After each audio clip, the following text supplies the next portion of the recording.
pour un logement de même taille, les Sevranais paient une taxe d'habitation 2 fois supérieure à un habitant du 7e arrondissement de Paris ou de Neuilly. La Chambre régionale des comptes a procédé à l'examen des comptes de la commune et proposé des mesures nécessaires au rétablissement de l'équilibre budgétaire, sans résultat à ce jour. En 2025, le taux de la taxe foncière à Sevran est de 41,49%, dont 25,20% de taux exclusivement communal. Et si M. Blanchet se vante de ne pas avoir augmenté le taux de la taxe foncière sur ces dernières années, rappelez-lui que c'est parce que la ville de Sevran était déjà au taquet en termes de pression fiscale et qu'il lui aurait été difficile de l'augmenter davantage tant la pression exercée sur les administrés est déjà quasi insoutenable. Nous allons dans les prochains mois vous révéler la cause de l'augmentation de la pression fiscale sur notre ville, mais en vous disant la vérité.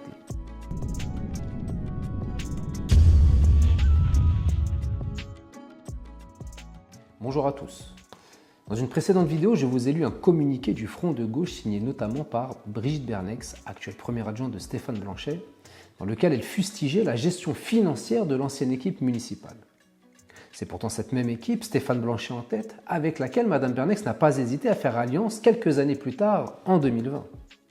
Entre-temps, il y avait eu des dépôts de plainte entre sa nouvelle chef de file Clémentine Autain et le duo Gatignon-Blanchet, un nouveau rapport de la Chambre régionale des comptes établi en 2018, toujours aussi accablant, et une opposition farouche pendant les 6 ans de la mandature 2014-2020. L'exercice de l'opposition à défendre ses convictions, quelles que soient les frictions, a visiblement eu raison d'elle et de ses collègues qui, contre toute attente et sans explication, ont fait alliance avec celui qu'ils dénonçaient depuis plus de 6 ans. Ces critiques concernant la gestion financière de Stéphane Gatignon voyaient leurs prémices dans une question orale posée par François Asensi en 2011 au ministre de la Ville. François Asensi était alors député de notre circonscription. Stéphane Gatignon n'avait pas encore rejoint Europe Écologie Les Verts et n'avait pas encore annoncé vouloir se présenter aux élections législatives contre celui qui l'avait fait naître aux yeux du public, ce même monsieur Asensi.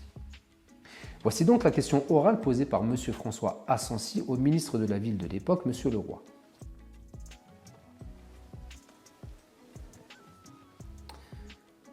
Titre : Difficultés budgétaires de la ville de Sevran.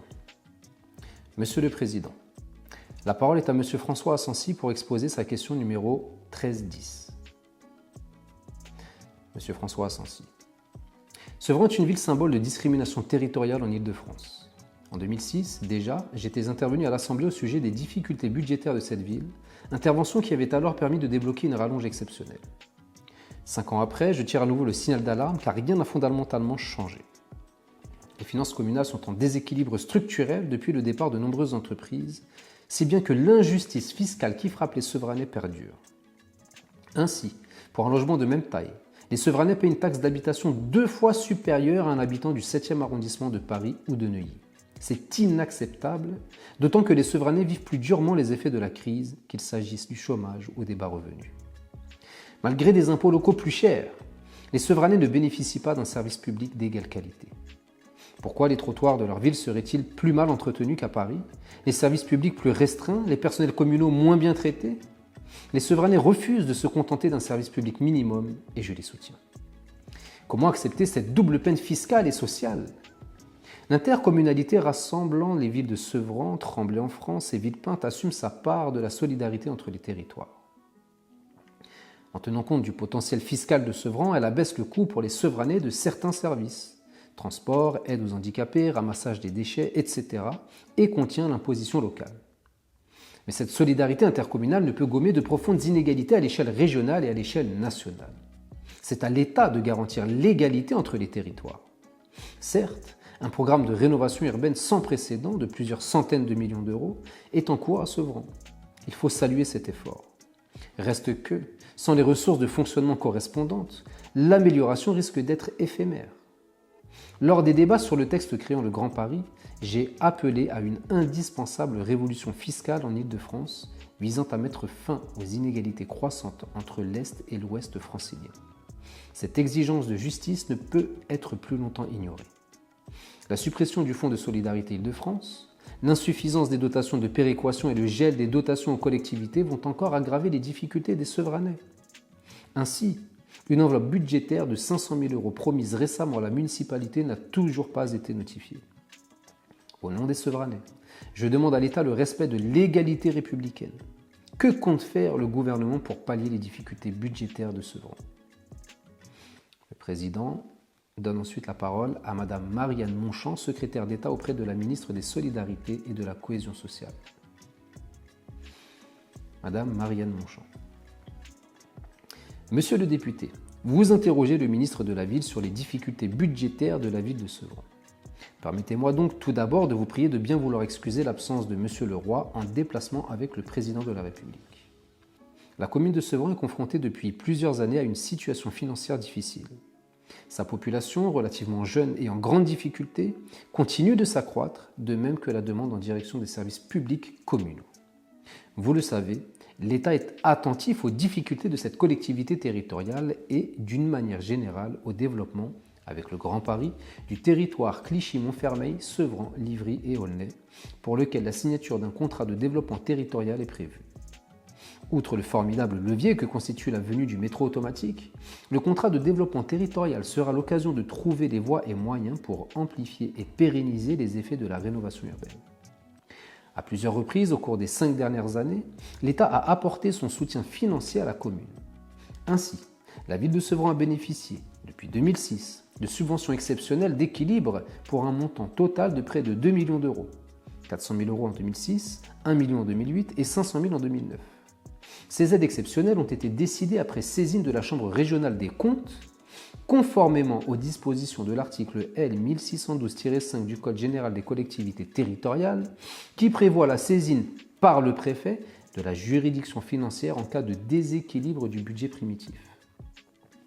Pour chacune des années 2006, 2008 et 2009, la Chambre régionale des comptes a procédé à l'examen des comptes de la commune et proposé des mesures nécessaires au rétablissement de l'équilibre budgétaire, sans résultat à ce jour.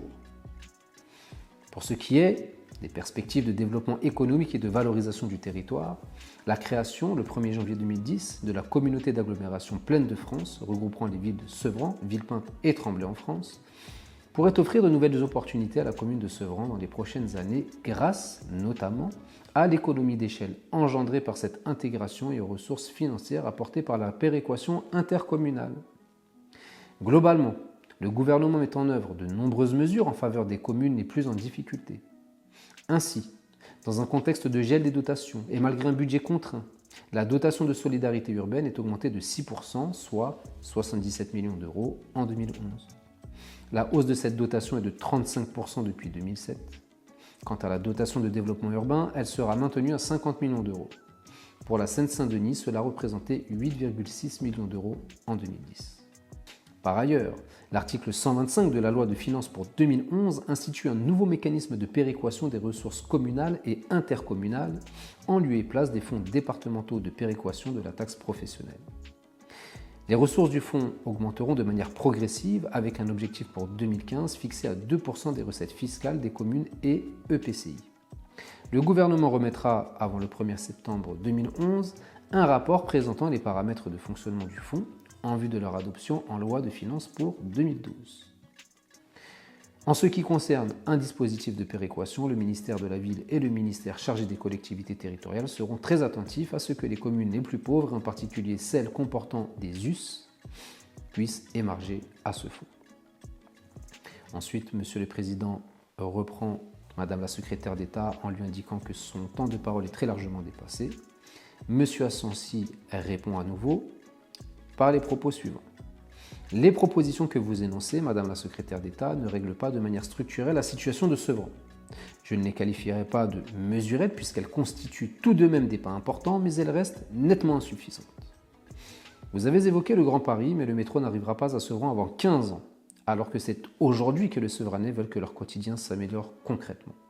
J'ai déposé une proposition de loi contre les discriminations territoriales qui, j'espère, sera un jour examinée en séance publique. Sevran, comme d'autres villes de Seine-Saint-Denis et, plus largement d'Île-de-France, est victime de discrimination territoriale. Preuve en est qu'on a refusé des chèques à des personnes provenant de quartiers sensibles au prétexte que ce seraient de mauvais payeurs. C'est inadmissible. Dans cette question-réponse, on y constate que la pression fiscale des Sevranais est plus élevée que dans les autres communes. Les impôts y sont plus chers et cela fragilise l'économie des Sevranais, quelle que soit leur classe sociale. Les impôts locaux, constitués de la taxe foncière et de la taxe d'habitation, y sont au plus haut, augmentant sans cesse la pression fiscale sur les foyers. Si la taxe d'habitation a été supprimée en 2023, les fonciers sur Sevran sont bien supérieurs à des villes de la même strate, y compris en Seine-Saint-Denis.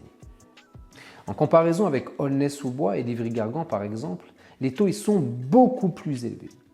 Ils le demeurent encore à l'heure actuelle. En 2025, le taux de la taxe foncière à Sevran est de 41,49%, dont 25,20% de taux exclusivement communal. Cela explique les factures exorbitantes reçues par les Sevranais. Et si M. Blanchet se vante de ne pas avoir augmenté le taux de la taxe foncière sur ces dernières années, rappelez-lui que c'est parce que la ville de Sevran était déjà au taquet en termes de pression fiscale et qu'il lui aurait été difficile de l'augmenter davantage tant la pression exercée sur les administrés est déjà quasi insoutenable. Certains propriétaires paient quasiment un loyer chaque mois pour habiter dans leur propre demeure. Cherchez l'erreur. Pourquoi choisissons-nous de vous parler de ces éléments ? Comme je l'ai dit dans la précédente vidéo, nous souhaitons bâtir un avenir sur les terres du souvenir. Ne pas se rappeler notre histoire, c'est méconnaître des éléments qui pourraient nous plonger dans la folie, car Albert Einstein disait que faire la même chose et s'attendre à un résultat différent, c'est le début de la folie. Nous devons nous rappeler ce qui nous a plongé et ce qui plonge encore les Sevranais dans une situation économique difficile, avec un pouvoir d'achat faiblissant, ce qui pour certains rend les fins de mois incertaines, pour d'autres amenuise les cadeaux qu'ils pourraient faire à leurs enfants ou petits-enfants. Nous allons dans les prochains mois vous révéler la cause de l'augmentation de la pression fiscale sur notre ville, mais en vous disant la vérité. Non pas celle que veulent vous faire avaler certains représentants qui, par certaines manœuvres, tentent de camoufler l'inacceptable. Dans la réponse de la secrétaire d'État que je viens de vous lire, vous en avez déjà un aperçu. Je relis une phrase qui a toute son importance. Pour chacune des années 2006, 2008 et 2009, la Chambre régionale des comptes a procédé à l'examen des comptes de la commune et proposé des mesures nécessaires au rétablissement de l'équilibre budgétaire sans résultat à ce jour. Vous comprendrez mieux pourquoi la ville de Sevran a du mal à avancer dans le bon sens, pourquoi la population ne jouit toujours pas d'un service public optimisé, bien que le personnel communal soit en majeure partie doté de grandes qualités humaines et techniques. Nous les remercions d'ailleurs d'œuvrer comme ils le font malgré les difficultés imposées par nos représentants depuis de nombreuses années. Une véritable opacité sur la gestion des deniers publics, jusqu'alors gardée bien à l'abri des regards, vous sera révélée, preuve factuelle à l'appui. En attendant, vous nous retrouverez sur la ville de Sevran pour notre enquête de probité auprès de la population, enquête visant à recenser les bâtisseurs de valeur, celles que portent les lettres de noblesse de notre belle ville de Sevran dans sa déclaration universelle des valeurs humaines. Les valeurs face aux voleurs, qui l'emportera? La population le décidera. Je vous dis à bientôt, au plaisir de vous rencontrer dans les rues de notre ville. Prenez soin de vous.